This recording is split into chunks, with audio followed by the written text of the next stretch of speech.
we find ourselves in the midst of one of these heightened tension periods in Bitcoin within Bitcoin. We have this incredible controversy, and digging one's heels in over what one claims is a very trivial point seems very suspicious. Now you have a lot of people questioning Core's intelligence, wisdom, integrity, honesty. That's really harmful to Core. We may be past a point of no return. That's Tomer Strolight, former tech executive and prolific Bitcoin author. In this episode, we unravel the polarizing debate surrounding Bitcoin Core's recent decisions. People got up in arms about that, and this is the debate now. Discuss what the ideal role of developers should be. Maintaining laser focus on the primary principle and only legitimate use case of Bitcoin. And explore whether Bitcoin did, or still does, have a central ethos. Well, it absolutely does. Whether that survives is the question. Tomer also shares the silver lining to all of this that most people miss, and how you can contribute to Bitcoin. We're seeing more people not trust Bitcoin Core, and that's actually a good thing. For Bitcoin Core, for Bitcoin.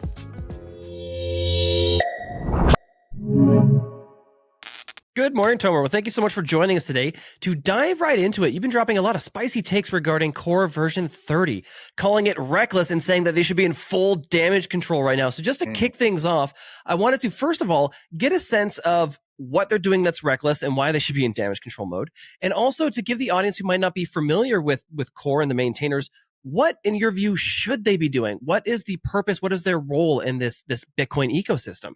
Okay, this is a serious question. And we find ourselves in the midst of one of these heightened tension periods in Bitcoin within Bitcoin. We basically have a setting which is not a consensus setting, so there's no fork risk related to it. That's been in Bitcoin for a decade, maybe longer, which is the data carrier size, which is how big of an op return nodes will relay. Right, and relaying is passing on unconfirmed information to one another. Right, so a transaction comes in, your node looks at it, it says, "Does this meet the consensus rules? Okay. Does it meet my policy rules? Okay. So I'm going to hold on to it, and I'm going to pass it on to the other nodes that are listening to me to say, have you heard about this transaction?" So that's what relay is. That's the peer-to-peer gossip protocol that they say, have you heard about this? That's why it's called a gossip protocol, and they pass things around. And for the longest time, we've relied on policy as well as consensus to pass messages along, and policy was generally well enforced. And then a controversy kind of came up, and people will debate the exact order or how big each of these things were. So what I'm about to say is not even verifiable fact, but a controversy came up a couple of years ago with the Inscriptions, which was someone discovered that policy did not prevent people from relaying and getting confirmed into their nodes, JPEGs and other, BRC20 tokens and things, because they could be tucked away in the script portion of Taproot transactions. If this is already too technical, don't worry. It doesn't. They found a way to do something that people didn't expect they could do when we approved the Taproot and the SegWit soft forks and all participated in it. And that led to a spike in fees and to, and here's where my take is going to start to come into it, a lot of shitcoining on Bitcoin.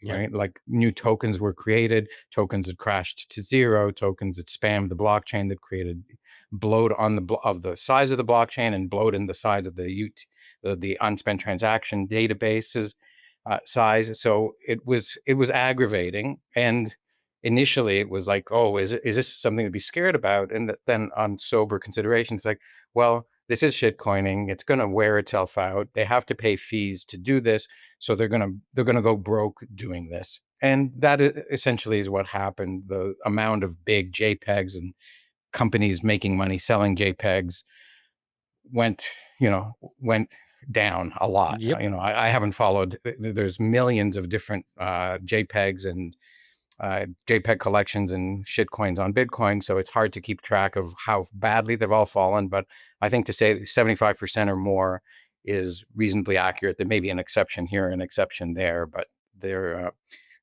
well down, even the most significant of them. But a controversy was struck up at that time to say, should Core have patched things so that some restriction could be put on that utilization? And that led to a big debate, saying, with one side saying yes, Core should have patched it, and another side saying, well, if you patch this, then someone can find some other way. There's just too many ways to let arbitrary data into the system.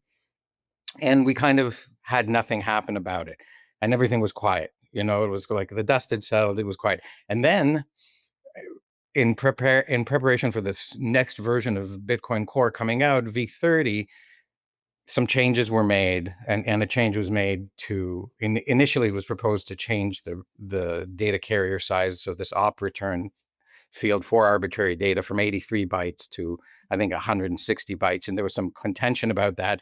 And so they said, well, we're removing the filter altogether, which means op return can be up to 100,000 bytes, because that's the maximum size the consensus permits for a transaction to be. So people got up in arms about that, and this is the debate now, and it's led to somewhere in the neighborhood of 20% of existing nodes running a different implementation now, NOTs, which explicitly sets the data carrier size to 83 by default, and you can set it to 0, and it's got actually a graphical user interface. You don't have to edit for modifying these fields, rather than you have to edit a config file and save it properly and make sure that it works. So there's a lot of people who are upset. There's Core 30 hasn't been released yet, so the network is almost exclusively running some data carrier filter. And there's all sorts of concerns that people have, but I think the philosophical one, the one that got me kind of worried about this, is the explanation to remove it is weak at best. It says it does nothing, so we have to remove it. And the counter to that for me is, if it does nothing, then you can leave it in. Yeah. Right. So after months and months and months, the argument got refined to, well, there's these other protocols that are launching, and they need this information to be relayed really quickly before it's confirmed, because it's for justice transactions on layer 2s. And we don't want, and it's very rare that they're going to use it anyways, like a couple of times a year. And so my concern, my come back to that again is, well, if we're worried about making a wholesale change to Bitcoin so that some unlaunched layer 2 can make a couple of transactions a year, we don't really have anything to be concerned about, right? Like, we're not concerned about a couple of transactions. We're concerned about lots and lots and lots of big transactions. And that I don't think has been responded to well, other than to say, well, it does nothing anyways, so it's overhead and we need to get rid of overhead. But you can see 20% of the network has already actually made a switch, or started running a node which they hadn't run before, that rejects this idea. So we have this incredible controversy, and digging one's heels in over what one claims is a very trivial point seems very suspicious. Right? Yeah. I just don't know any other way to put it. It's like, if you're saying this is irrelevant, don't worry about it, and you must absolutely run it. And in addition, the core software is deprecating the feature which says we're going to remove your ability to filter on these terms at some point in the future anyways. But don't worry, it means nothing. It does nothing. It's kind of like, it's like if as your doctor, I said, we've got to remove your tonsils. Don't worry, they do nothing. Yeah. Or we've got to remove your spleen or your baby toe or your foreskin, or, like all these things don't matter, that like, and we've got to remove them. It's like, well, how about I just keep it? How about we leave it? And I think that that's really this debate. It's become very zealous, right? There's a lot of zealotry. It's like, we need this because you might do something very evil with its not being present there on the not side, if you will, at the extreme of it. And we need to remove this because having one line of irrelevant code in the Bitcoin Core database is inefficient and too hard to maintain. And now the two sides are at loggerheads. So, I mean, that's I'm clear about which side I'm on, but I'm trying to present it as clearly as I can without attempting to vilify one side or make another side seem stupid. And I do think this has actually been the back and forth. We've had the core side saying everybody on the not side is stupid, Yep. unless polite terms than calling them stupid. And on the not side, saying there's something sinister going on. They're not being clear about it. So this is why you have a clash. You have people who think they're smarter than other people versus people who think they're more good than other people, fighting it out. And that's the debate right now. I don't think people on either side would disagree with that last part of the assessment. No, I would agree. It seems like a technical versus a philosophical debate. And this is ascribing value, and I'm not trying to, but it very much kind of almost seems to me like you have one side that is incredibly smart and intelligent and very technical, and then you have another side that maybe has a little more wisdom. And it's just a little bit of a faster pace and a slower pace coming to heads. But it kind of gets to the root of, again, the kind of part of the initial question is what should be the guiding principles or focus of the maintainers? What should they be looking to do? Because right now, again, it feels like they're trying to look to future possibilities and then go after that, but it is coming at a cost. So even specifically the idea of being reckless, what are they being reckless with right now? Or how are they being reckless? Yeah, no, I mean, I think when you make a wholesale change that can't be studied, and it's because you can't test it in the real world. Like I remember I used to be a CTO of a company, and we would make changes to the website, and we would try to run load tests on them, and the tests would pass load testing, and we'd be playing back real world interactions on the database to say, okay, well, this is as real world as you can get, and it passed, so now we're going to move it into production, and then the site would crash. And Yeah, it's like you can't really model what the real world does in a new real world situation. And this is a big change. This is removing, this is allowing op returns of up to 100,000 and allowing up to, I can't remember if it was 10 or 80 or something, different op returns in a single transaction. These are big differences. And people who say, well, it doesn't matter, it's like, why not take, the wise and, previously abused camp on this, people who've made their share of mistakes before, say, go one step at a time. You don't have to dive headlong into this thing. This is a long-term project. There isn't even a use case that's like one of the justifications for removing the limit altogether is nobody will use it, right? But you don't know nobody will Yeah. use it. You're saying that there's not a good economic incentive for people to use it until there is one, right? There just isn't one in the history because there's been other things to do and whatnot. So I think that this is where it feels reckless to those of us who are older, some who have technical experience as well, like Jimmy Son's a programmer, and he's on the view that he's not upgrading and discouraging people from upgrading on the grounds that this is a reckless move. I don't know that he's used that exact word, but if you listen to his most recent vlogs, you can see he's not upgrading because there's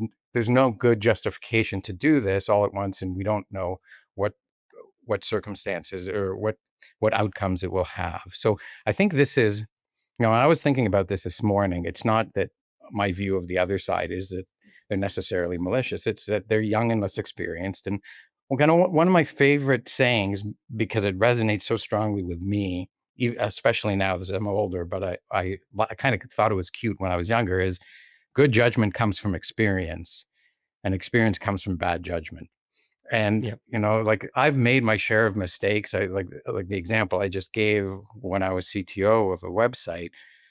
We had lots and lots of issues, and everything that we tried to do in hindsight, it was like, well, we could have taken things slower. We were in this rush, move fast, be agile, all of these terms that were really caught up, and our agility was the downfall of that company. So maybe I'm scarred by my experiences there, but I've seen it in a lot of instances.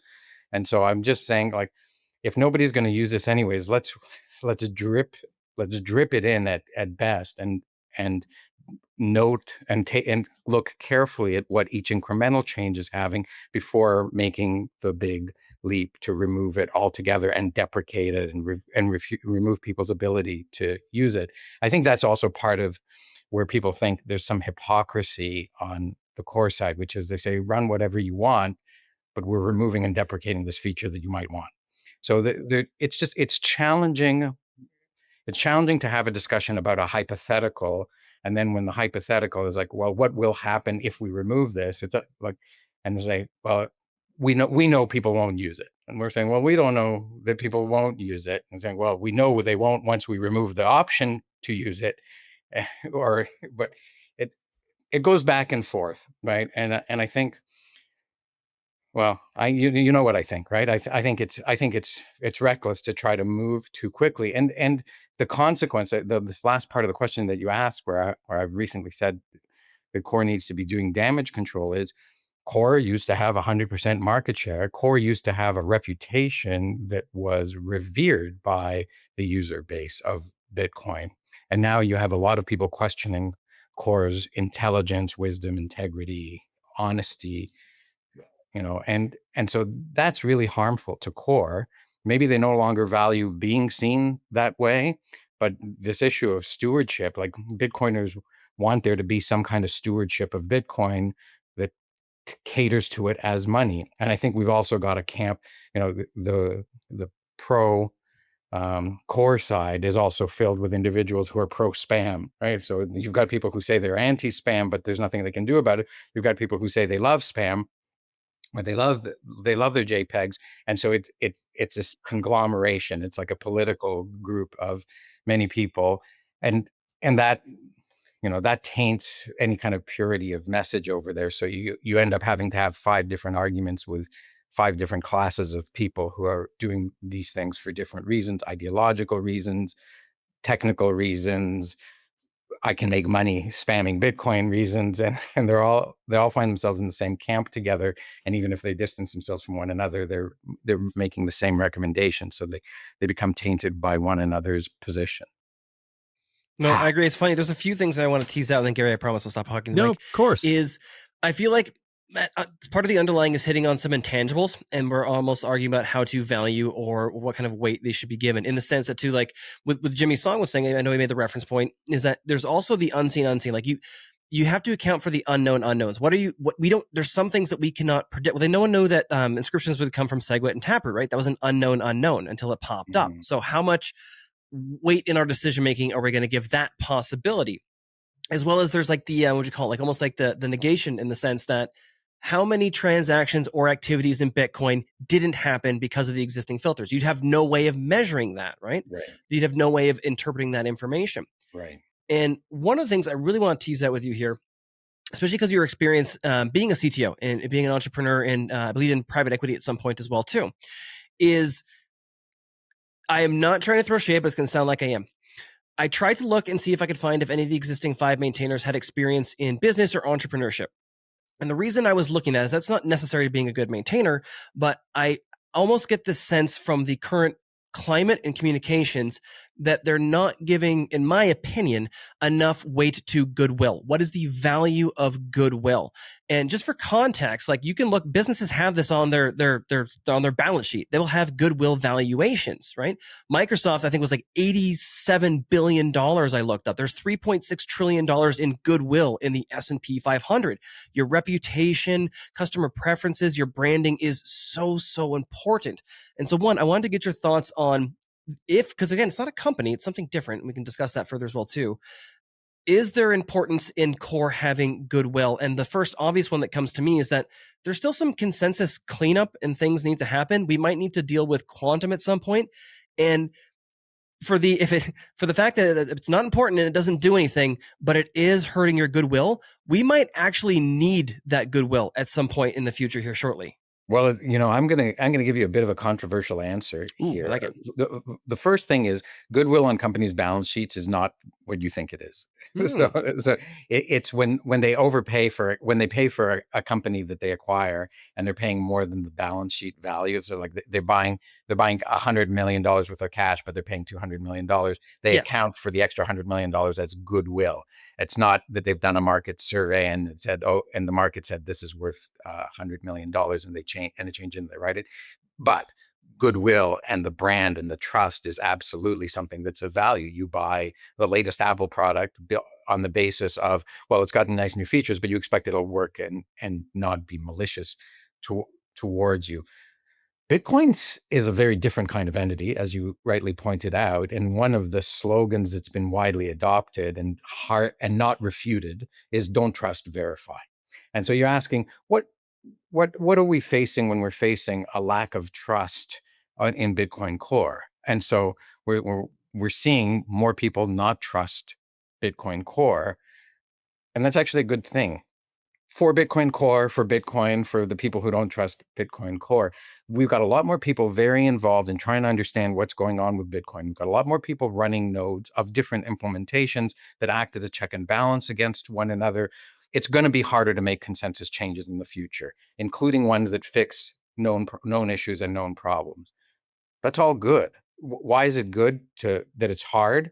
Because we don't want it to be easy to make consensus changes to Bitcoin. We don't want it to be this trusted, well, these people have always done a great job, and so we're just going to trust them on the basis of their track record of having done a great job. The truth of the matter is, right, not the current maintainers, but all of us who, especially those of us who've been around longer, we approved SegWit, we approved Taproot.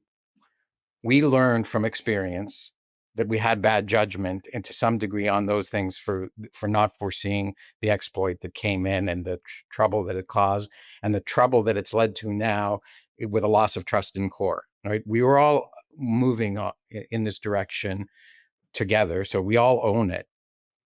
And what the lesson many of us have learned is don't trust, verify, do extra scrutiny. Bitcoin is not in imminent danger of blowing up because there's a filter that might do nothing, right? Like there's, if there's a fence that does nothing, you can remove it, but maybe it doesn't do nothing, right? Yeah. Maybe not having a very descriptive scripting language that allowed people to conceal JPEGs in it in large single transactions. Maybe that was preventing a lot of these other use cases or restricting them or making them harder, making them less viable, less commercial, less discoverable. So I just think that this is part of Bitcoin's growth. And we may be past a point of no return where we're going to have a couple of implementations and very high degrees of scrutiny, like paranoid levels of scrutiny of one another's moves for a very long period of time. And I'm saying that's possibly not a bad thing for Bitcoin. It's a curious thing for Bitcoin Core, and maybe this is the learning moment of learning judgment from experience of having bad judgment. I think that digging their heels in on this created a movement of people saying, I no longer trust Bitcoin Core in the way that I used to trust them. I'm questioning motives. I'm suspicious about explanations. I'm unsatisfied by the explanations. And so I'm actually doing something about it and making a switch. And, and how that plays out in the long term is not exactly obvious. There's a new reality that everybody has to live with, which is there's a sizable number of Bitcoiners who are highly dubious about, who have a high degree of doubt about the motivations and reasoning behind Core's most recent moves, which is going to infect pretty much every one of Core's attempted moves in the future. So there may be some non-controversial fixes, or there may be some non-controversial bugs that need to be addressed with controversial fixes to be discussed. It's all up in the air. But the nature of this consensus system is it's exceedingly hard to make changes to the consensus code. And the policy is this new issue. It's like we didn't used to route around policy aggressively. Now, because we didn't make changes to policy and didn't test to see whether they could, and people are routing around, and there's been this Libre Relay thing that's been launched, which is a filter-free node, and it's causing a lot of people to have a rethink. Well, do we need more rules? Do we need tighter rules? How do we enforce them? Should we enforce them through consensus? Is there a way we can reinstate the impact of policy? Do we need to move quickly? Do we need to move slowly? Like all of those things are out in the open, and there's a big debate about all of them. And there isn't Bitcoin's not a democracy. It's not like there's going to be a vote on one day and one party is going to get in power, and then we'll see if they keep their promises or break them, which we know in democracy they won't keep their promises. So it's a different kind of system. It's a system in which the power shifts every 10 minutes as to who gets to write the blockchain, and it's based off of proof of work. It's a system that's, you need to change the consensus code to change the rules. Everyone executes the code. So in terms of rule makers, the rules have been written in stone, and if you want to change them, you need everybody to agree. In terms of changes of power, there's someone different in charge of right, and you never know who's going to be. And it's not a democracy; it's proof of work, which is a bit of a lottery based off of how much energy you're putting into things. So it's a different kind of political system than anything we're familiar with, and that complicates things too, because we're so unfamiliar with it that there's people who are misinformed about it, and there's nobody who's got a ton of experience with it. Like the most experience anyone has with it is 16 years. And there's very few people who have that much experience with it. And because it keeps changing, like what was true in 2011 about how mining pools and mining works is no longer true about the current mining environment that's ASIC and industrial and has whatever controversies it has in it. So it's a lot. It's a lot. It's fun, frustrating, terrifying, rewarding, all of those things all at once. Are you sick of the fiat-funded fast fashion that falls apart quicker than the dollar? The cheap stuff made to drain your wallet one inferior product at a time? Stop it. There's a better way. Panties for Bitcoin is a family-oriented company built by Bitcoiners for Bitcoiners and held to that unbreakable Bitcoin standard. Certified made-in-Italy underwear that lasts as long as your metal backups. Guys, grab a couple pairs of those lightning boxers for yourself, the softest, most comfortable, durable pair you'll ever own, and surprise your lady with luxurious panties, bras, and thongs. No better way to spark those all-too-important Bitcoin conversations and spread adoption than attractive people in their underwear. Naturally, you can pay with Bitcoin, supporting the circular economy and building that parallel system. Simply scan the QR code or click the link in the description down below and head to pantiesforBitcoin.com and use promo code BTC Sessions to save 10%. Snag yours and share your love for Bitcoin in a new peer-to-peer way.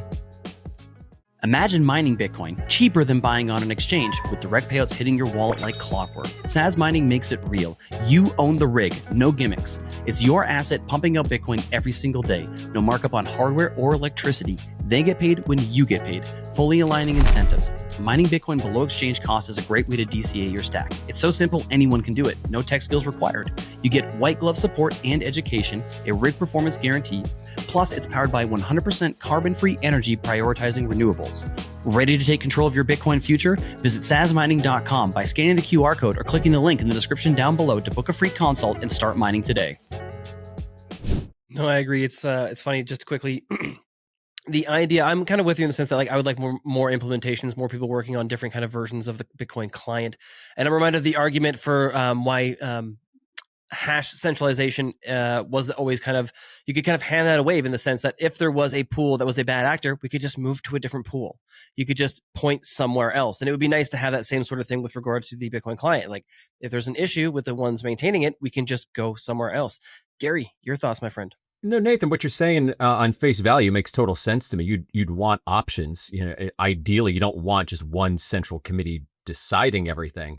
But that's coming from me, somebody who teaches Bitcoin self-custody, and I still don't grasp so much of what's going on here. And Tomer, to your point, I go to a Bitcoin meetup once a month, and a lot of people are very passionate about Bitcoin and very technically knowledgeable people.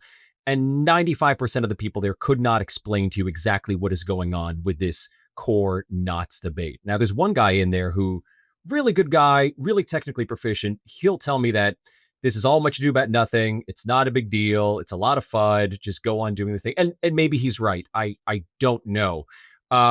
Would you, for people who this is alarming, do you have any advice on how they can learn more, or what should they be doing? Should they be shifting to knots?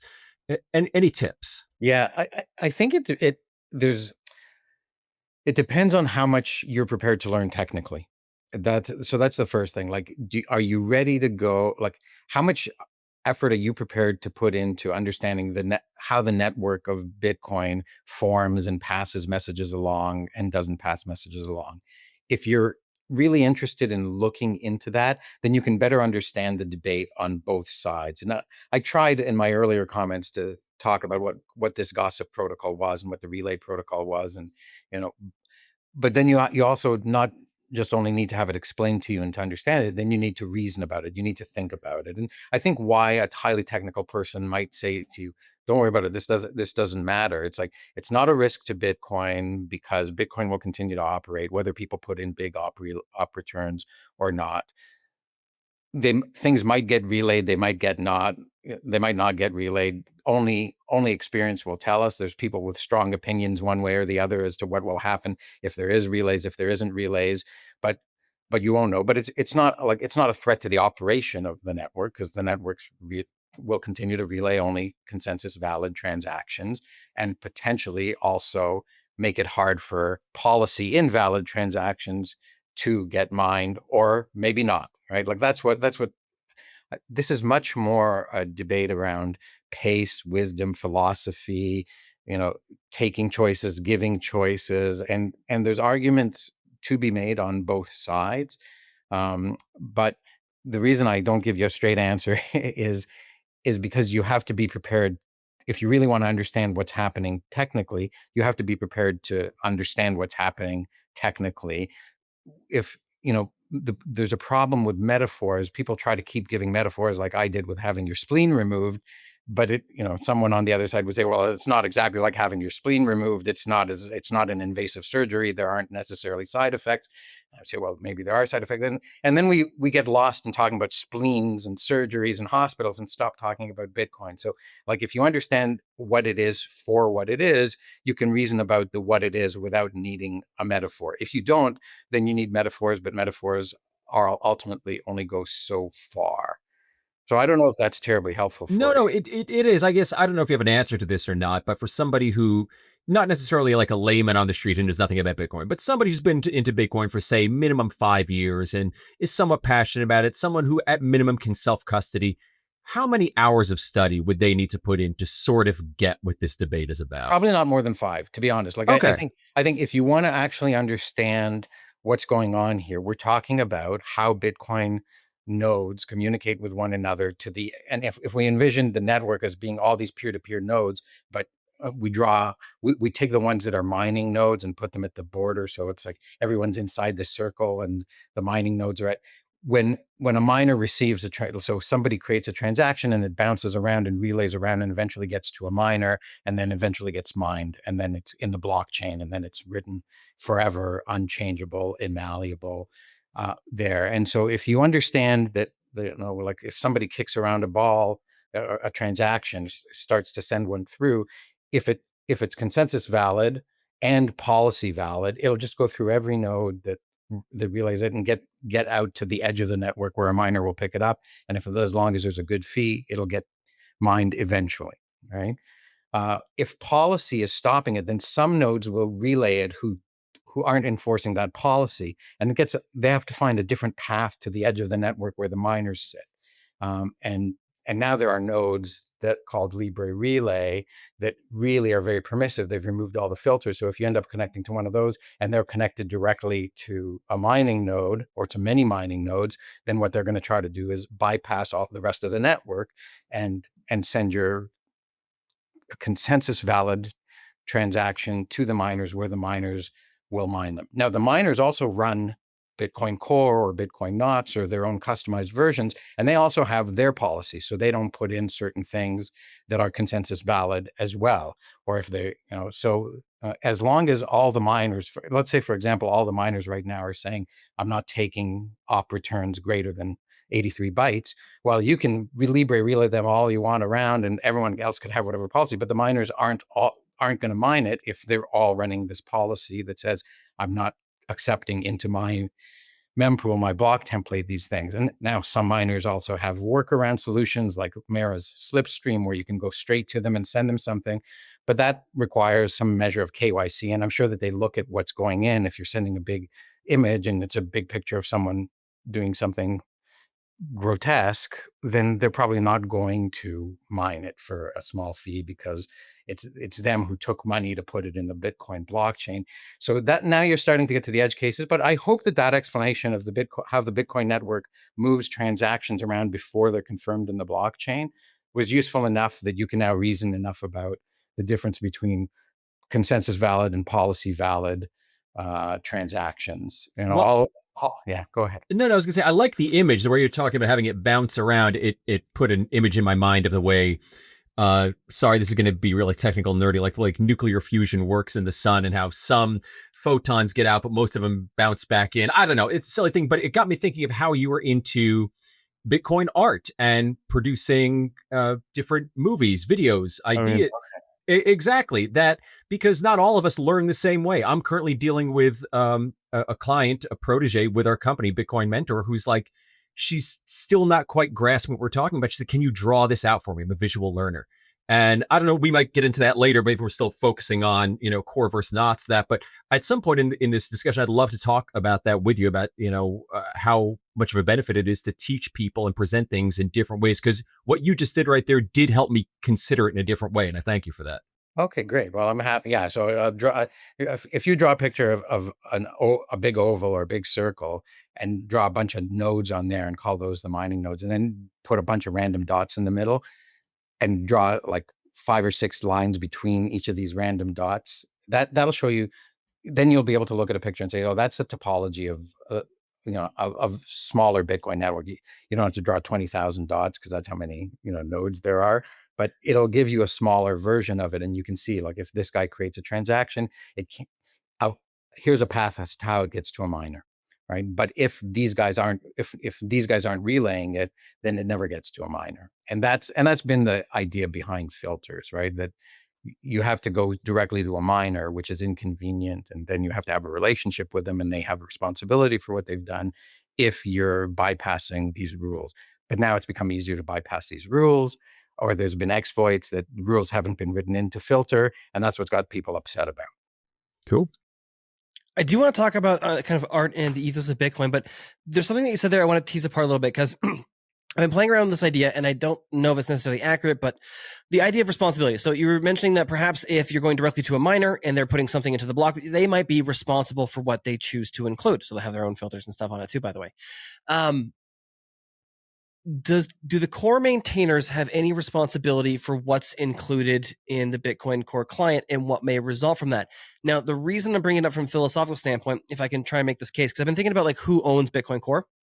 If we're coming from the Austrian perspective, there's no such thing as a public good or like a public ownership. You can have a collective where you have a bunch of individuals owning things, but there is no like public ownership. And in trying to do that, you end up with a tragedy kind of the commons. So going directly from Bitcoin, ownership in Bitcoin is synonymous with control, not your keys, not your coins. So when you own Bitcoin, what you really do is you have control over the private key. Bitcoin's at that address, and you have the ability to spend from there. Under that same logic, would it not mean that the 5 maintainers who can sign for pull requests for updates, do the 5 maintainers who control the keys essentially own Core? It is their property because they're the ones who control it. And does that mean, even just philosophically, not necessarily legally, they implicitly are responsible for the outcomes? And also, how does that change our frameworks? When I started kind of playing around with this idea, it really pushed me to the idea of like, I want more implementations, because essentially I'm relying on one product as a Bitcoin user, as a customer from one team, and they own it. Well, this is a really interesting question that you have, and I haven't had a long time to think about it, and I'm cautious about the answer that I give on the immediate thing. I think in the sense that you own Bitcoin because you own keys, that doesn't mean that that you're accountable for what's. Well, I'm trying to like what I'm trying to get at is I think because the Bitcoin source code is open source. Yep. And it's delivered on an as is basis. I think this is the important thing. The maintainers wash their hands of legal liability. All right. If I sell you a used car on an as is basis, you understand that it may have risks and challenges, and I accept no legal risk. And Bitcoin is given away for free on an as is basis, and it always has been. So I don't think that there's a legal liability on behalf of the maintainers of Bitcoin Core for what they put in there. There is, of course, a social responsibility, because they're not saying, here, we just whipped this thing up, watch out, we haven't tested it. We're like, there's a different claim being made that says we have over 100 reviewers, it's very thorough, we know what we're doing.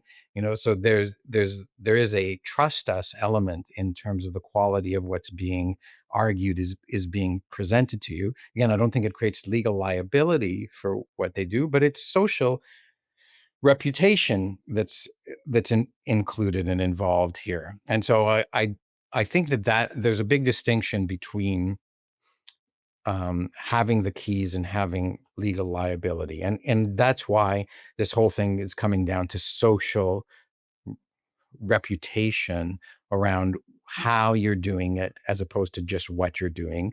There's a question of why you're doing it, since the claims as to why seem to have some level of contradiction or back and forth in them. This is not a strong case like the thing's about to crash and we need to fix a bug. It's like there's this thing that's been going on for a long time and we want to remove it because we don't think it's doing anything. And and so other people say, well, I think it might be doing something. You don't know that it isn't. And that's the debate. So I would really shudder to say that there's any kind of legal liability for how Agreed. people use the software, right? Like, Adobe puts out Photoshop. They're not liable for what people do with Photoshop, right? And Photoshop isn't even sold on the same as-is basis as Bitcoin is given away. So I may not agree with the maintainers, but I certainly don't think that they are legally responsible for what other people do with the software that they wrote. I wish that they didn't make it easier for other people to do things that aren't money with Bitcoin. And I think that's a stewardship issue, right? It's like there's those of us who believe Bitcoin is money only, right? And we understand that you can do some other things with it. Like I can take a dollar bill and fold it into a paper airplane, and there's nothing you can do about that. But it's not that it was designed with special, better flying paper at the expense of its monetary use case or fungibility or something like that for it. So I think that this is where like maintaining laser focus on the primary principle and only legitimate use case of Bitcoin, which is its monetary characteristics, needs to play the higher role and needs to be the priority always. And I think that's what the focus and blurriness is causing people to say, what are the priorities and who's involved? And this is where the suspicion comes in. It's like, if there's people who are making money off of shitcoining on Bitcoin and they're saying, we think this is terrific, in part because it acknowledges that shitcoining on Bitcoin is okay, there's a lot of people who say, well, that's not okay. Attention all freedom-loving Alberta Bitcoiners. Tired of the big six banks freezing funds, blocking transactions, or slamming your account shut without warning or explanation just for dipping into Bitcoin? Remember the Freedom Convoy debanking nightmare? Federal government has invoked the Emergencies Act. But don't let them control your money or erase your financial life. Join the pioneers over at Bow Valley Credit Union, a place run by freedom and sound money advocates. I bank there myself. They are the first and only traditional bank or credit union in Canada to directly integrate Bitcoin via their Bitcoin gateway. If you have to use dollars, why settle for a fiat-only account when you could seamlessly move in and out of Bitcoin? No hassle, no questions, no rehypothecation, no leverage. This isn't paper Bitcoin. Withdraw to self-custody at any time. Insured and auditable, it's perfect for adding Bitcoin to your corporate balance sheet. If you or your business is in Alberta, switch to your Bitcoin refuge at bowvalleycu.com. Scan the QR code or click the link below. No, I agree. And I did want to also point out just quickly too, when I was saying that like owning Bitcoin, no one can own Bitcoin, the idea and the consensus mechanism, in the sense that like no one can own language or math, but somebody can own the design for the calculator that uses math. So kind of just drawing that same parallel there. I want to touch on this, also goes into the art world then too. Does Bitcoin actually have a spirit or a central ethos to it? Or is that just a byproduct of the early adopters that came in? Two kind of different veins. One in the sense that like email doesn't have an ethos. There's no culture around email. It's just a tool. And then secondly as well, because it speaks directly to, removing the filter, removing the op return, that even if it does nothing, it is a message and it is a communication. Like the action does have a communicative effect regarding it, signaling like, okay, look, it doesn't actually help with the monetary use case, but at least signals that we're here for a monetary use case, right? So it does have some value, I think, in that messaging component. So broadly speaking, goes into art and all this fun stuff as well too. Does Bitcoin have a spirit and an ethos, or is that just a reflection of the early users? Well, it absolutely does. Whether that survives is the is the question. Whether or how it changes and how it gets diluted. Like, does America have an ethos? Right. Well, at the time of the revolution, right, there was a very clear ethos, right, and you can read the essays of the founding fathers, and you can read the Constitution, and it starts with the big three words: "We the people." Right, like this is, and it has a Bill of Rights, and so this was the idea of a nation where individuals had rights above that of the state. The state existed only to protect their rights. Right? That was the idea of America. I wish that was still the idea of America, and for many Americans, it is. and it spread throughout the world. And we thought, when I was in high school and my first years of university, that idea was actually spreading throughout the world. And Canada adopted its own Bill of Rights in, I think, 1982. I was 12 years old at the time and I was learning about it at school. And it had maybe some clauses that weren't as strong, that weakened it.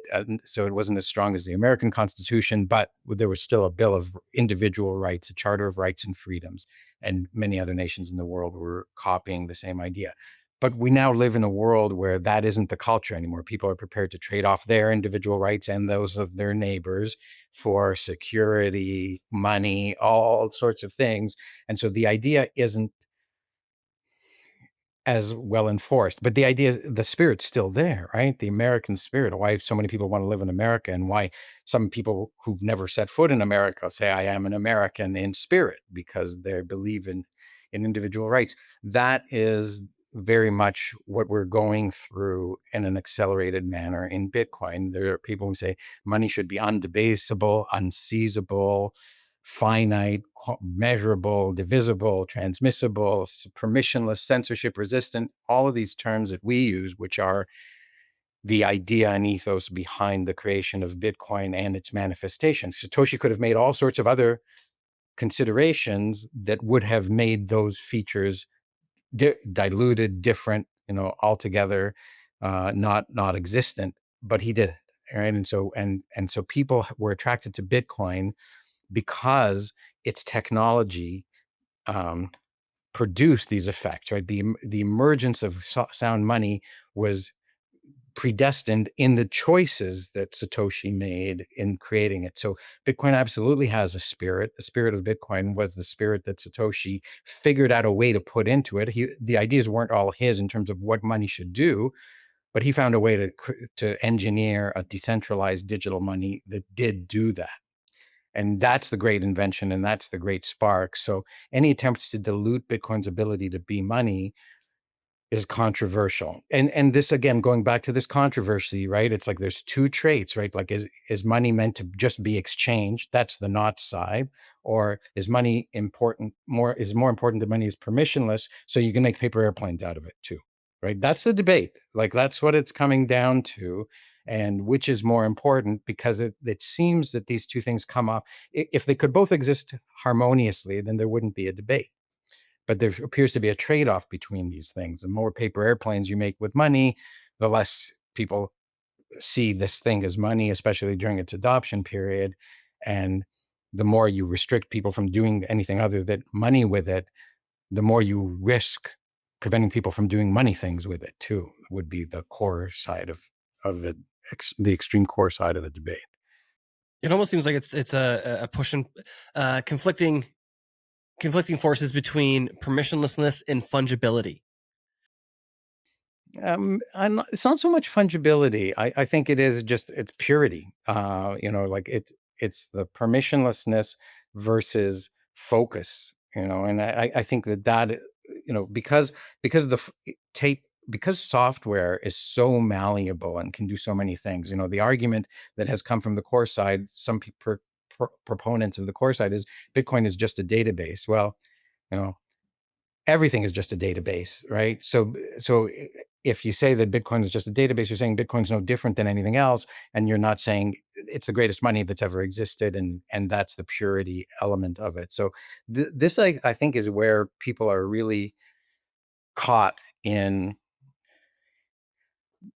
the issue of focus, right? Like, if you part of why Bitcoin has succeeded so well against all the other shitcoins that have come out is it's not a platform for shitcoins. It's not making promises of things in the digital world that aren't true. It's just trying to serve and be money. And so maintaining that laser focus, and it's a big prize, and it's an important service to humanity. And that's why so many people care so much about restricting its use cases to the monetary ones and not into JPEGs and other tokens and all sorts of other things that have nothing to do with money in and of itself. No, fair enough. I think perhaps fungibility was the wrong word there, because it's almost the idea that alternative uses for money make things worse money. The fact that gold has alternative uses makes it actually a worse money. The fact that like your house should never be a monetary value, a monetary asset, but we treat it like one, especially in Canada. And we'll talk a little bit about Canada in a second here. But non-monetary uses for a monetary medium detracts from its ability to be a monetary medium. Go for it. That's really well put. Like I think that's the key. And one of the like if I take your gold example, like because gold has other uses, jewelry, tooth fillings, other things, there's a trade-off in the utility. Like we could use gold for its industrial uses, but we don't because it becomes monetary. We could use all the houses that are being unoccupied and not lived in for housing, for shelter. For shelter. Go figure. Using a house for shelter, if it weren't for their monetary use cases. Bitcoin, up until JPEGs, had no other utility other than money. And so it allows all the other things that could be monetized to be used instead for their utilitarian applications, right? And now we're finding things that make Bitcoin more expensive and inconvenient to use for stupid applications like JPEGs, which don't need to be stored on Bitcoin, right? And so, and whose ownership is a whole other discussion, because everyone who runs the Bitcoin blockchain actually has all these JPEGs. So the owners don't really have any special access to them at all whatsoever. So it's like, this is why people care so much about making good money. It solves the housing problem. It solves the utility of gold problems. It solves the permissionlessness problem. And so we've got now two debates around, well, who's after permissionless money? The people who want to put JPEGs on Bitcoin, or the people who don't? And you can have a real fist fight, like virtual battle over who's right in this thing. So, agreed, Gary. You totally could have a virtual fist fight over it, like you said. And I can't speak to the motivations of the people running Core. I mean, I could speculate and just say, hey, at this point, maybe it's just an ego thing. Maybe there is no ulterior motive. It's like, hey, I made my point. I don't want to look like a fool. I'm going to stand by it. I mean, people are people. Ultimately, that could be the case. I don't know. Maybe it's something more. But I do think, at least for the supporters on either side of the debate, you could very easily argue that they're both coming at it from very sincere belief in what they believe that this should be. And, this is either a pure money, which should be used as money, and this is the future where finally we have this pure money. And there are people like, the guy in my meetup group who comes at it from a very ANCAP perspective. It's like, no, the ethos of Bitcoin has always been freedom. And if somebody wants to make a stupid picture on there for whatever reason, that's his business, and it's not going to change it fundamentally. We have nothing to worry about, and so on and so forth. And again, I don't have the technical expertise to know if we have anything to worry about or not. I guess I do have a little small question on there. I don't know how small it is. Would you be able to steel man like the worst case scenario for either one of these teams winning? Either, I'll do my best, and I don't hold either of these views, right?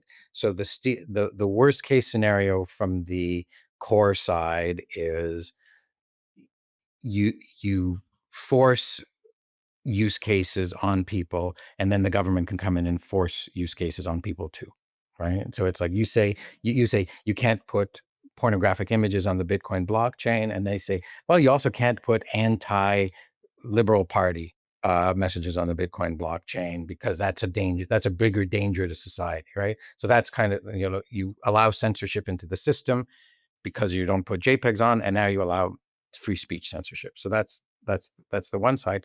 The other side is, as Bitcoin is being adopted, you put things on there that deter people from coming to Bitcoin. You put pornographic images on all over the Bitcoin blockchain, particularly ones that we all agree shouldn't be on there. And if you do that, then people won't want to run nodes, and the network loses its decentralization, and people are held legally liable for running nodes because they're now housing illegal content as it is.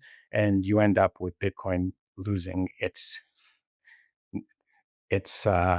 independence from the state, because the state ends up meddling in it a whole lot more. I don't think either of those cases are plausible, frankly. So I think that those are the extremists' views on both sides.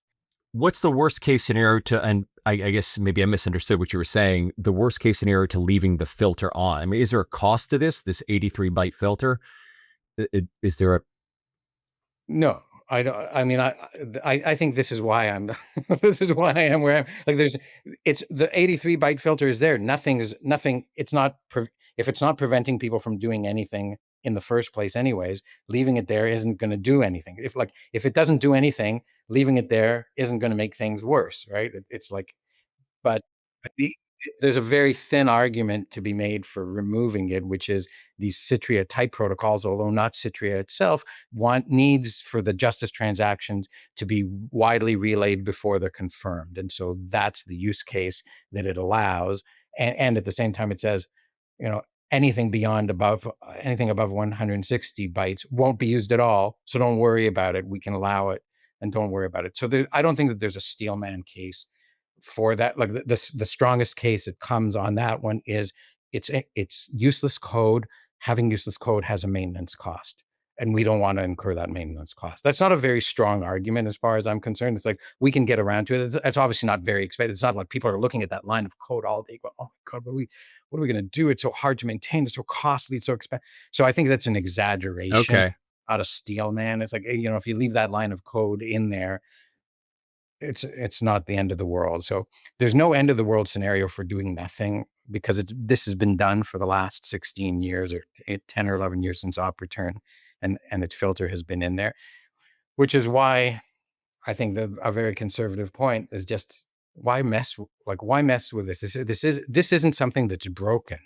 Why try to fix it, especially when it's as controversial as it is? And I think that there's been a few tweets made in the last few days around saying, like, nobody asked for this, right? It wasn't that even Citria didn't come in and say, we need you to blow this out. They said, here, you know, we're doing this and we're doing it in a fake pub key, but you know, it's only going to be a few transactions a year. So it's not like Citria said, I'm warning you in advance, I'm about to spam the shit out of the Bitcoin blockchain. They said, I'm going to do a few transactions a year that are just as transactions. And Core's reaction was, we're going to eliminate this filter.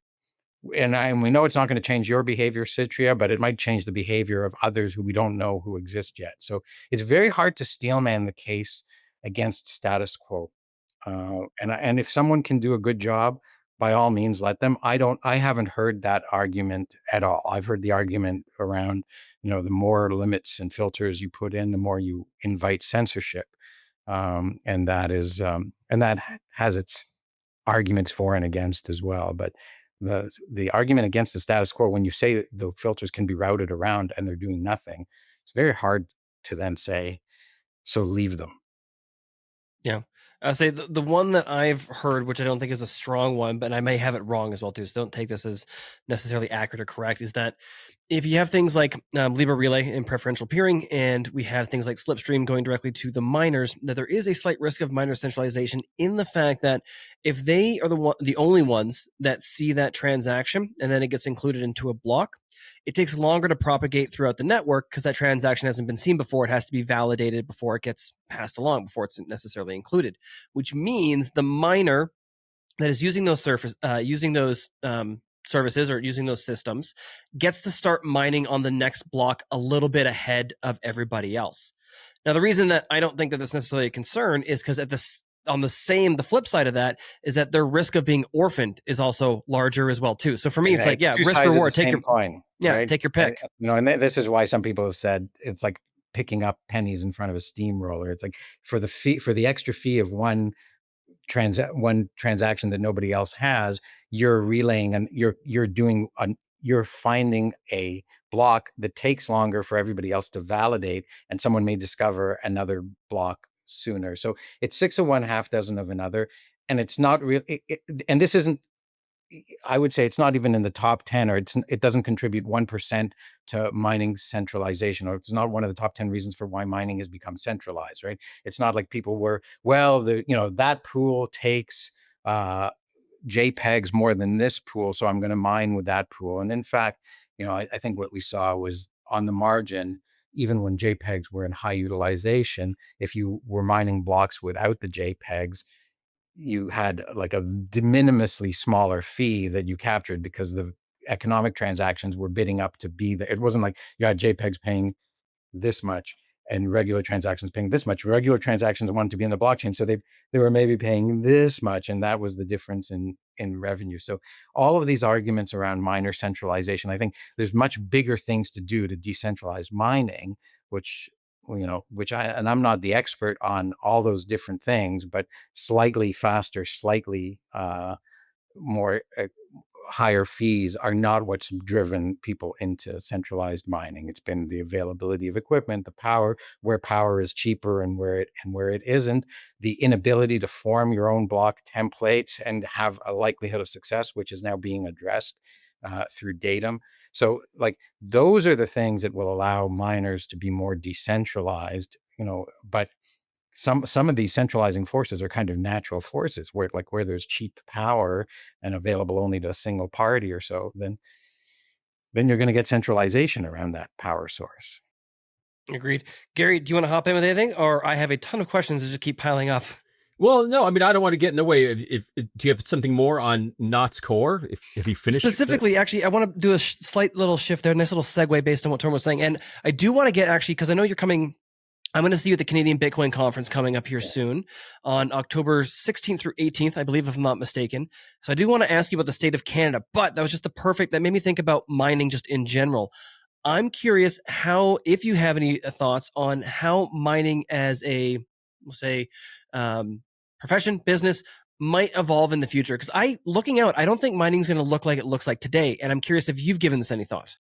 Yeah, I have. And this is a long-term view, and it's certainly not an investment recommendation or anything like this. It's like mining is a really hard business, arguably a bad business, right? Like it is, there are times when wild margins are being generated because the Bitcoin price has gone up and the network can't respond quickly enough by increasing their expenses to put themselves into a no profit situation. But the inclination of the industry is always to increase their expenses until they have no profit, right? It's like someone's making $20,000 a coin. They say, well, if we had only 10% more hash rate, we could make more coins, and that ends up costing them money, and it costs everybody money. Bitcoin mining is the only commodity that no matter how much energy you put into it, how much investment you put into it, you only get the same amount out of it, right? It's like, imagine if you had an oil well and it's producing 100 barrels of oil a day, and then somebody else built an oil barrel that produced 50 barrels of oil a day, and that somehow made your mining drill produce only 50 barrels of oil a day. That doesn't make sense. It's like, but I've got oil here. But in Bitcoin, we're all mining from the same well, which is the same block reward.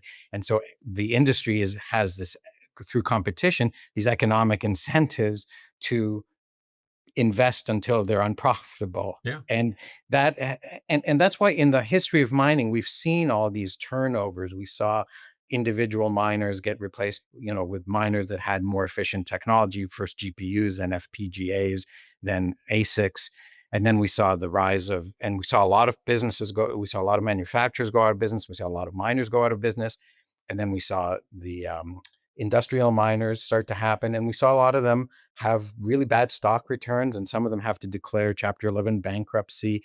And so I think it's a very, very tough business because of the nature of the perfect competition. There's this thing in Bitcoin, which everyone says this is Satoshi's greatest contribution to Bitcoin, the difficulty adjustment. Yep. That's a punishment 99% of the time to Bitcoin miners, right? It's like, you were making this amount of money by mining blocks a little bit faster. I'm slamming the brakes on your reward. So Bitcoin miners have often been lifted by the rising price of Bitcoin, not by the challenge. And so it's a very tough business. And I kind of forget the nature of your question initially now, but it's like, it's for people who are really prepared to, you have to be very parsimonious, run incredibly efficiently, be prepared that the mistakes of your competitors are going to cost you money too. And we don't have this, I think it disproves one of the microeconomics theories that in oligopolies, you get what are called kinked supply curves.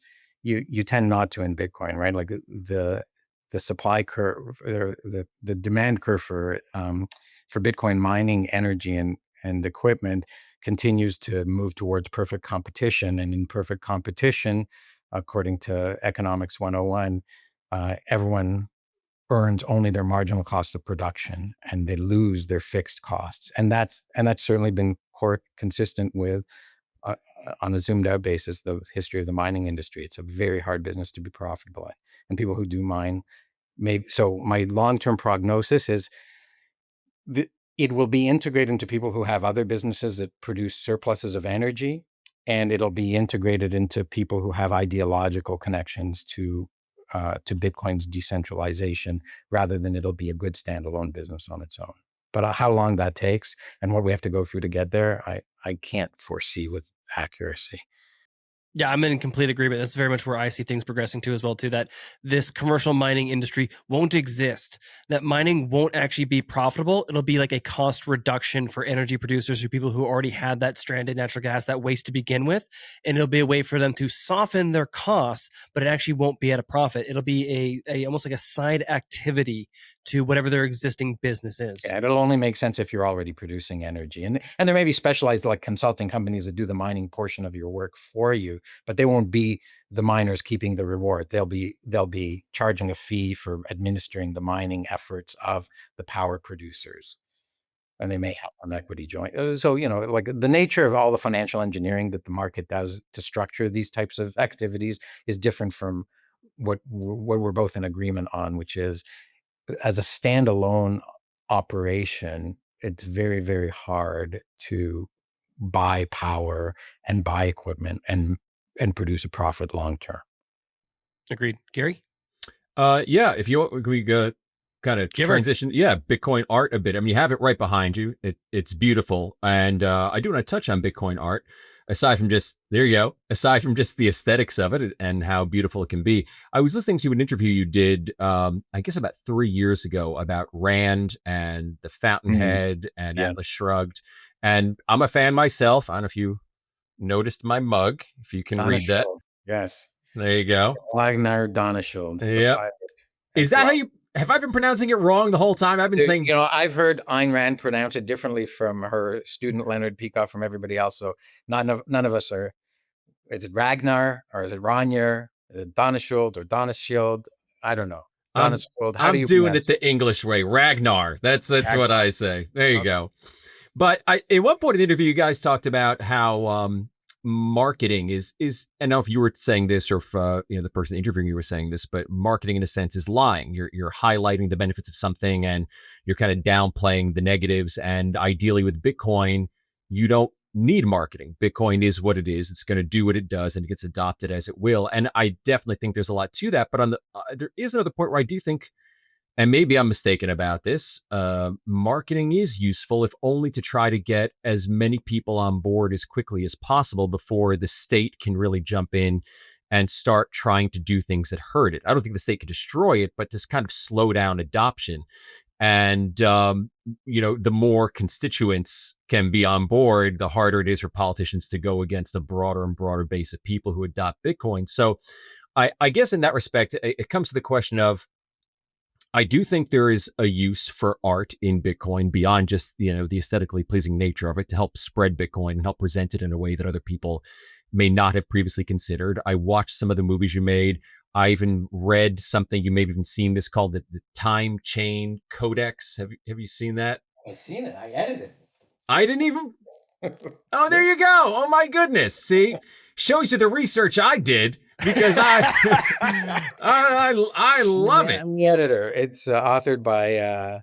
It's based off of a series of essays by Dhruv Bansal that Fractal and Crypt created artwork for, and then I edited. I loved it. Well, that's fantastic, because that alone had me thinking of Bitcoin in a way that I would never have thought of, even if I read all the technical papers about it, because we're visual learners, and it put it in a way, oh my God, I could understand better. So I guess my question is, if you go back to Atlas Shrugged, how there were people who said, well, listen, I'm not as smart as Hank Rieger. I'm not as capable of John Galt. What could I possibly do to contribute? And I think there's ways for everybody to contribute. You don't need to start a Bitcoin mining company. You don't need to start you don't have to solve the Byzantine generals problem. You don't have to solve the Byzantine generals problem. But what would be ways that you might suggest people who maybe don't have those skills could contribute to spreading the message of Bitcoin?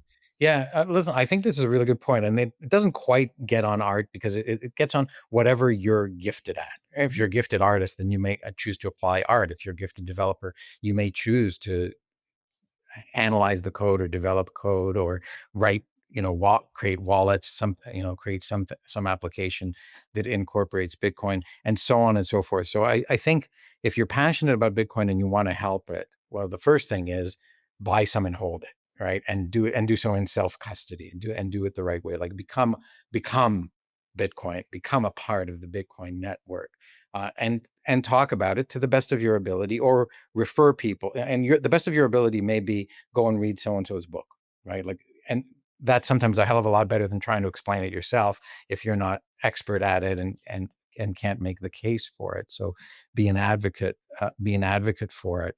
But to the extent that you actually have original ideas about Bitcoin that you want to communicate, I think that's where this creative element really starts to manifest itself within an individual. And in that case, I would encourage you to explore what it is that you're saying, whether that's in the form of writing or drawing or sculpting or making music, because the artistic expression, like when you surrender to the creative process and you let it come out inside of you, you have no idea what you're capable of, right? Like you vastly underestimate your creative ability, your artistic ability, because you're not exercising it often. But when you have a muse, when you have an inspiration and a spirit, like what Bitcoin stirs in so many people, and you surrender to it and you let yourself start creating, the first thing you do may not be great, but it may. But you start to explore within you what your creative ability is, and then you hone it and make it more precise. And so, like, I think of when I started writing about Bitcoin, I was starting to write largely about how it works technically, or its libertarian benefits. And the more I wrote, the more suddenly something was becoming awakened in me that was emotional and spiritual and artistic, and it led to me getting involved in projects like the Time Chain Codex, or the movies that I made, or some of the more spiritual essays that I wrote about Bitcoin. And I had no idea I had that inside of me until my practice Really? spread it out. Yeah. I'm kind of sorry. I just want to pause on that for a second. I'm kind of shocked by that, because my entire experience of you in spaces and on Twitter and YouTube and these things too has been very spiritual. So what were you like beforehand? I'm very surprised to hear that. I was an objectivist. I was a militant atheist. Like there's a scientific method, and all else is BS. Yes, we have emotions, but they're not valid means of cognition. So I had and if you've seen my movie, The Legendary Treasure of Satoshi Nakamoto, Yeah. or read the essay, it begins with saying Bitcoin is a spiritual awakening. And my whole motivation for writing that was I had a spiritual awakening and I wanted to understand why. And I saw so many other people have a spiritual awakening in studying Bitcoin. And so I took my highly analytical history and applied it to all the people who I saw and the story of Bitcoin. I realized I think I have a good hypothesis as to why Bitcoin causes spiritual awakenings in people. And so originally when I was writing that essay, it was just called Bitcoin is Spiritual Awakening. And it wasn't meant to go past the section 4 of it, which section 5 is the legendary treasure of Satoshi Nakamoto. But when I had written it all, I heard in my head all these integrations coming into place. It was almost like a voice from outside, a disembodied voice from outside of me saying, now that you've written all of this, you can understand what the legendary treasure of Satoshi Nakamoto really is. And it's not this pile of coins, but it's the ability to discover that your true self, which is a greater treasure than any other you'll ever experience. It's wonderful. I think it's great. I think there's something to that beyond even just promoting Bitcoin and spreading the word and helping keep it safe from the politicians. Just the idea of finding something to live for beyond just understanding basic ideas of logic. Like, what is this extra beautiful thing that we are trying to live for as human beings? Because we're human. Right. And again, it does come around full circle to me to the philosophy of Ayn Rand. Like all of her characters in her books, especially like characters like Ragnar, are very unique individuals, right? They've found their true selves. He's a pirate and a philosopher at the same time, who sinks the government ships filled with gold. I love that so much. to bring back the justice, because that gold is taxed and therefore stolen.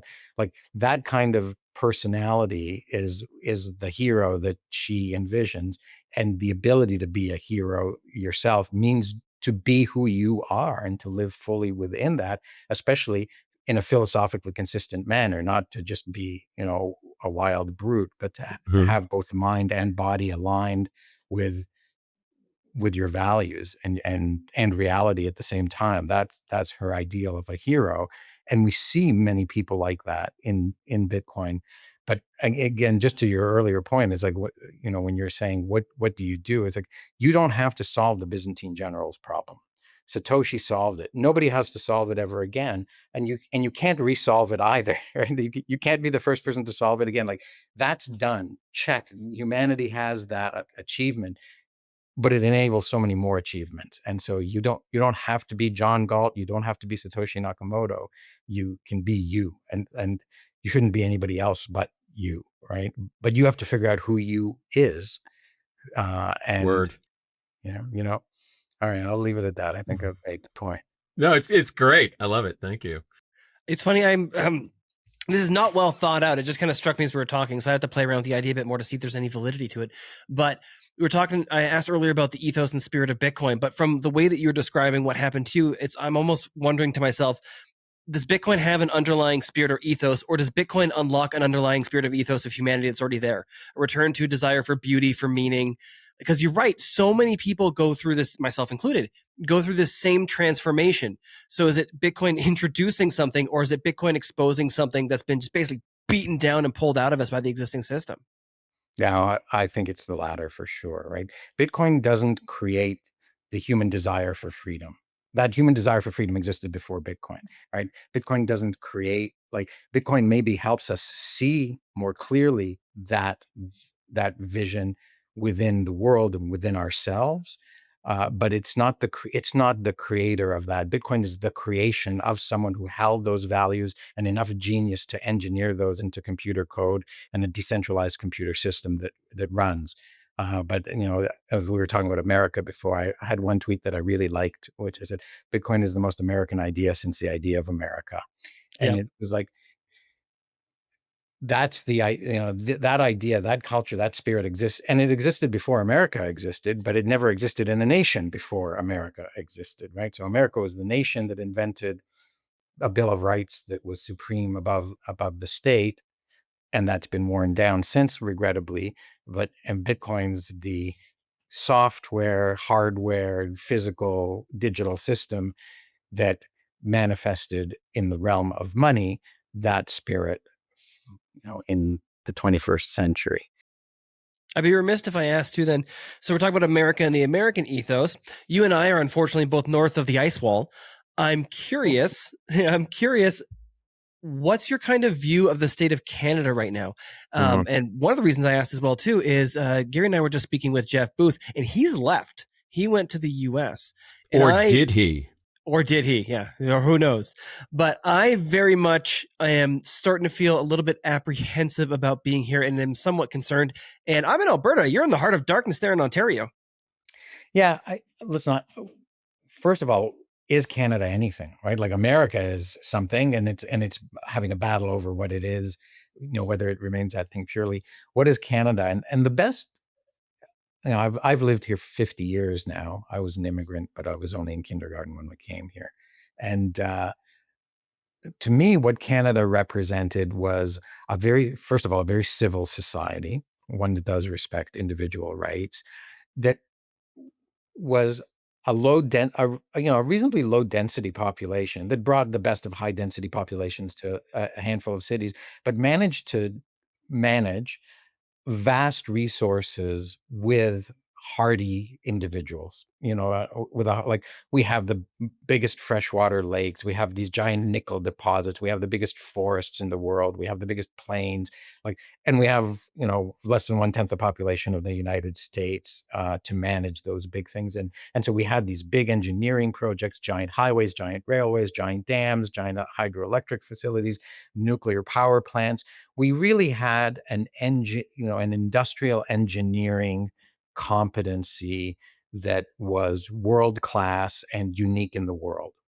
And maybe we can still have that, and maybe that's still what we represent, right? Like, it's not a nation, all the population lives right on the border, essentially, with the United States. The rest of it is resources to be ignored or exploited. And I think, the whole environmental movement has made us question whether or not we should, we ought to, we can. And so that's where, whereas America has if it turns its back on individual liberties and rights, it loses what's American about America. If we turn our back to our resources and our great engineering capabilities, the oil sands, like the second largest deposit of oil in the world, we turn our back on what Canada is. And Canada is a physical thing, right? It's as opposed to America, which is an ideological thing. And that's a hypothesis that may or may not be fully true, or may not be a strength. But I think that's a big part of Canada. So we'll either find ourselves becoming owned by highly industrialized economic companies, or we'll manage to run a nation that holds true to those principles. And that doesn't mean that everybody becomes an oil rig worker, right? There's a lot more, but the strength of the country comes from exploiting its natural resources. And I'd never considered that before, that Canada is basically the access to the natural resources. We're so somewhat defined. Yeah, if you ask ChatGPT, rank Canada in terms of the top 100 natural resources and where it stands. So it'll do all this computation, it may make a few errors, but you'll see for every natural resource that exists, it's kind of like in the top 5. Maybe there's some obscure metal or something that it doesn't have, but nickel, gold, diamonds, oil, water, adamantium, and all of these things, they exist in large abundance in Canada, and it takes significant effort and hardiness, right? You got to go combat the climate to extract these things. But that's what we did, right? That we had a really impressive, and it wasn't necessarily bad for the environment. It wasn't like we extincted the beavers or the moose or the elk in so doing. So we can find ways to do what it is that we can provide and participate with the world, and that's unique about us, and we have competitive advantage in, but we have to be prepared to do it. And it calls for hardy, not soft people. And I think that's why Canadians are still so based, because we know, right? Even if you're not living that, the winter comes, and it comes every year, and it's hard. And so you can't ignore the hardiness of Canadians, and because they can't ignore the hardness of nature. No, that's wonderful. And even speaking of Rand earlier too, there's something very beautiful and wonderful about being a producer. So being a nation that even just has its identity wrapped in being a producer for the rest of the world, I think is fantastic. Gary, do you have anything you want to add or ask? No, this has been wonderful. I mean, Nathan, you? No, I'm golden. Tomer, where can everybody go to check out your work? Where can they find you? And also a reminder that yourself and me will both be at the Canadian Bitcoin Conference, October 16th to 18th. So come hang out, come chat with us. Yeah, so I'll definitely be at that Bitcoin conference, the Canadian Bitcoin Conference. You can find me on X if you want to hear all the latest fights over the block space war, as we might call it. A lot of my writing is on Medium, so tomerstrolight.medium.com. I've made a few movies. That's really what I recommend people see first. The Bitcoin is generational wealth, Bitcoin is beautiful, and The Legendary Treasure of Satoshi Nakamoto. Those are all still reside on YouTube in Swan's Bitcoin channel. But if you search those titles in my name and YouTube in the search bar, you'll find them, or you guys can provide links to them. But Bitcoin is generational wealth, The Legendary Treasure of Satoshi Nakamoto, Bitcoin is beautiful. That's what I recommend people get started with if you want to familiarize yourself with my work. And on my profile page, you can find a link to my book, Why Bitcoin, where you can order a hard copy. There's also a free version of it still on the Swan website at swan.com/whybitcoin, WHYBITCOIN. That's 27 2-minute essays or 4-minute essays, each on a 2-page spread, taking you through why Bitcoin exists, why it's so different from anything else you've seen, why you should choose it, addressing all sorts of questions, and even starting to get into the spiritual side of things. So that's a good starting point. Hey, you. Yes, you watching the Bitcoin price movements and the latest exciting news. It's awesome to stay informed, but the real power of Bitcoin comes from taking control. Don't just watch, take action. Head over to btcsessions.ca/learn for free step-by-step tutorials that guide you through every major skill you need to know, plus full video playlists for deeper dives on any topic you like. And if you're ready for the ultimate fast track, scroll to the bottom and check out bitcoinmentor.io for premium one-on-one experience with my team of Bitcoin experts to ensure you get it right the first time. Don't wait. Secure your Bitcoin future today. Hit the link in the show notes or scan the QR code on the screen. If you enjoyed this episode with Tomer, please do like and subscribe, and check out the previous episode with Jeff Booth on AI, Bitcoin, and the fall of the fiat system.